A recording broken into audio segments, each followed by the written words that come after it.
Hey everybody, it's Eric from Lumen Optometric, and today I wanted to share with you my tutorial for converting this Honeywell HPA 300 HEPA filter to create a negative pressure environment in your exam rooms. And the reason why I decided to find a way to do this, there weren't any current guides, and there's very little talk about negative pressure rooms for private practitioners like ourselves. But I mean, with the case numbers going up everywhere, and I mean, at Lumen we already employ all the different techniques to keep things healthy. I mean, we disinfect everything. Patients are screened at the door. Everything is scheduled online, filled in online. In terms of our exams, they're even broken up into separate rooms where I interview patients from a separate room from the exam environment, so that room can purify with HEPA filtration. But to me, that's given this the numbers and the state of where we currently are, I don't think it's enough. So hopefully, if you find this tutorial helpful, it'll keep your staff and it'll keep yourself and your patients a little healthier. All right, so first, to start, you need the Honeywell HPA 300. This is fairly oversized for a typical exam room. My exam rooms are a little over 80 square feet, so if you're anywhere from 80 to 100, I'm fairly certain that when you kick it into turbo mode and you once you account for all the different leaks in your room, that you should be able to hit the recommended negative 0.01 inches water column. With this one, we definitely hit it in our room, so if your rooms are about the same size, you should be fine there too. So get the unit, make sure it's unplugged. Actually, before you do any of this, make sure it works first. So plug it in, fire it up, and then unplug it. And so what you'll need is a Torx screw set, and so this bit right here is the Torx 15, but it is the security version. So in the very center, there'll be a little divot, okay, and that'll be necessary so that you can actually loosen the screws that were not really intended to be loosened. And so there's 6 of them. There's 1, 2, 3, which is mirrored on the other side. So some of them are a little tight initially, so good luck on taking those out. And we'll pause for a second and we'll move to the next step after. Okay, so all the screws are undone at this point, and this is where our goal is to take this thing apart without breaking clips. Luckily, it's not too bad. I mean, once you take all those off, then you can start to pull the bottom half away from the rest of the unit. And all the clips are on the top, this top ring here, and it inserts into this plastic piece here. So as you pull away, if you pull downward and you sort of push on this area here too, you can actually see some of the clips.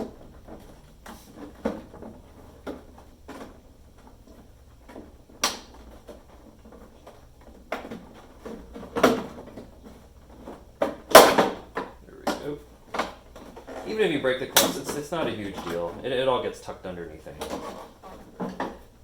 Okay. But what is important to take out, I'll show you in a second.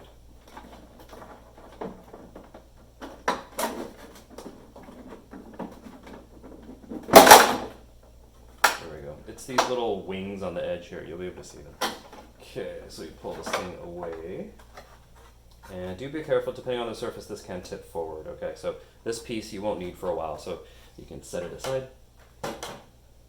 And that's the internals here. So that's the fan. The rest of it, basically, the next step is there's screws in this area. So these are just 2 Phillips screw heads. So just remove both of these. Okay, so we'll pause here as well. With those 2 Phillips head removed, then you can take this top panel off. This one will always stay connected because of the cables here, okay? Mine obviously looks a little different because this was the first version that I had built out just to mess with, and so when you had just one exhaust duct like I had first built it out, I couldn't hit the 0.01 because there was just too much of an obstruction to airflow. And let's see, so you pop it off pretty much the exact same way. So you've got the little clips that you have to be careful about, but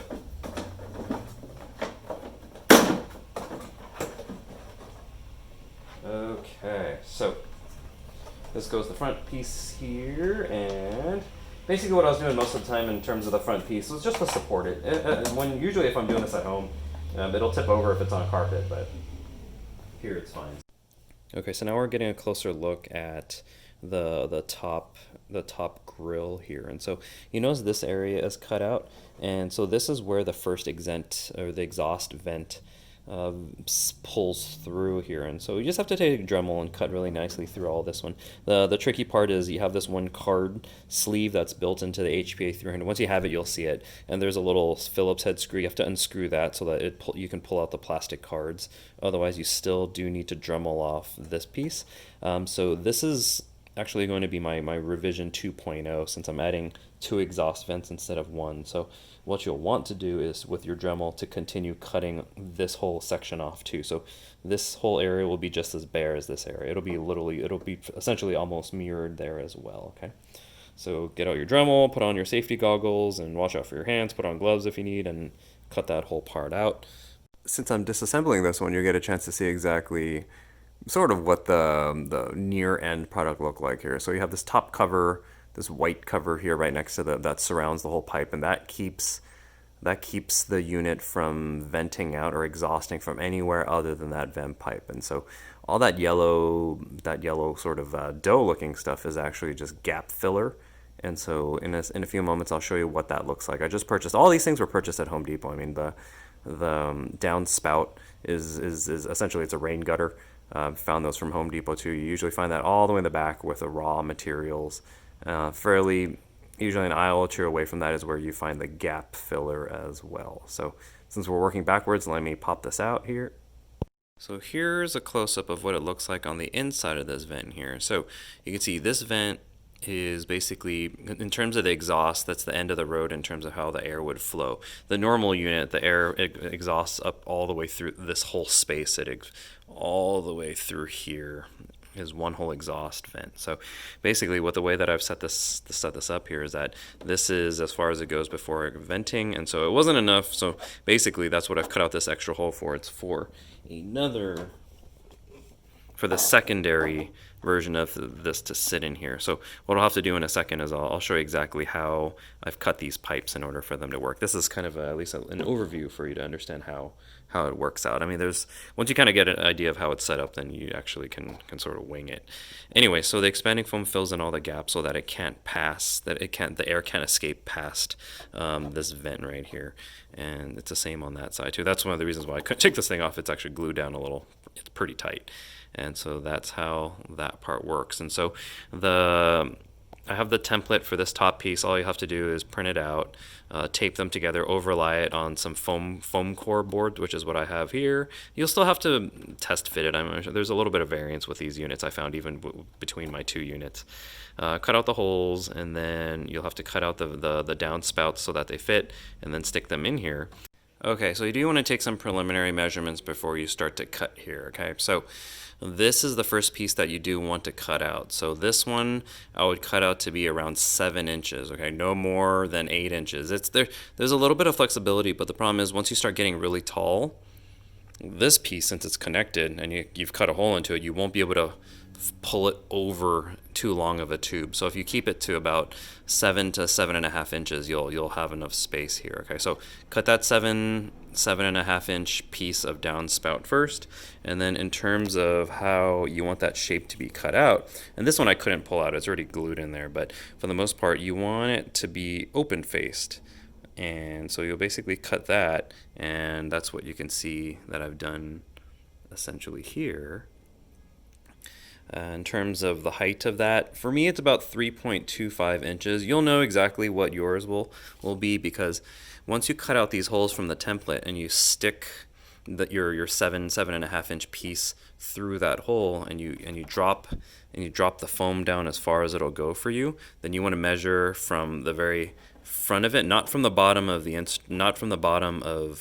filter though, because that whole bottom section of the filter here, if you can use an imaginary line, it's sort of curved.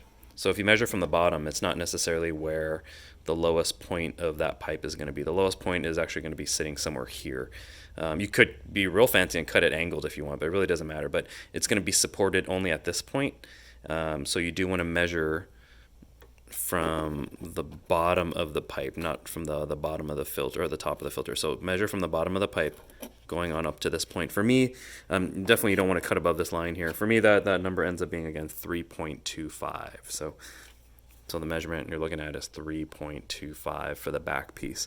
Now in terms of the front piece, it'll be higher than 3.25 because, again, that part sort of there's a decline to it. So you just stick the other pipe in there, and basically what I did was I had the other pipe, which was a whole pipe, stuck it all the way in, and then this one will actually have to sit about maybe 3-4 millimeters in front of the other one, just so that the ridges line up with one another, and then set it in so it's comfortable and that it's resting on the decline portion here, so it's not going anywhere.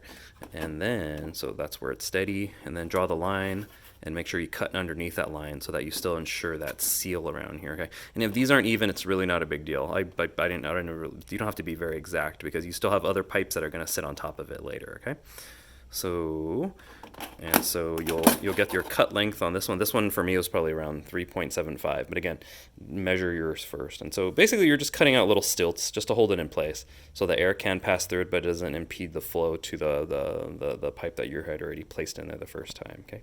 All right, and this is what I use, the big gap filler this is from Home Depot as well.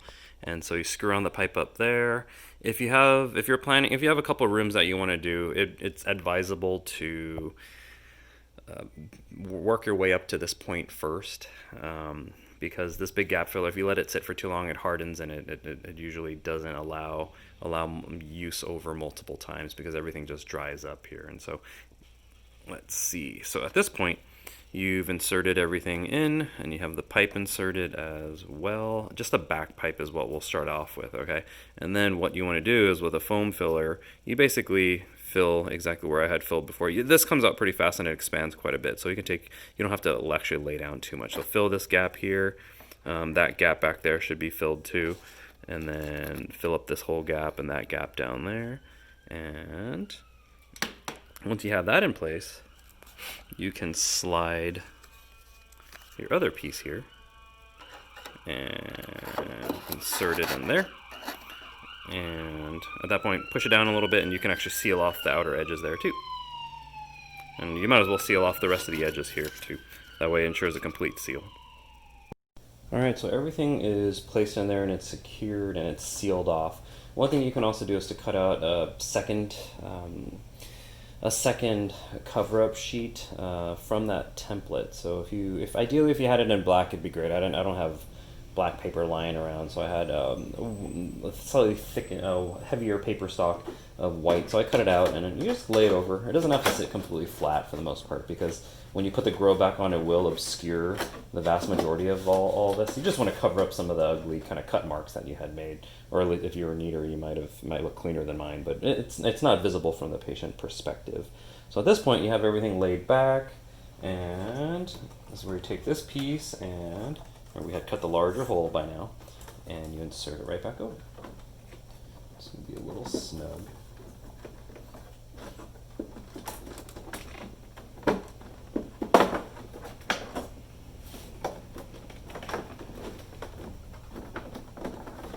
And just make sure everything clips back into place, especially these have to definitely go in first, so make sure it's almost like a finger. It's in order to lock in properly there, just push it on down.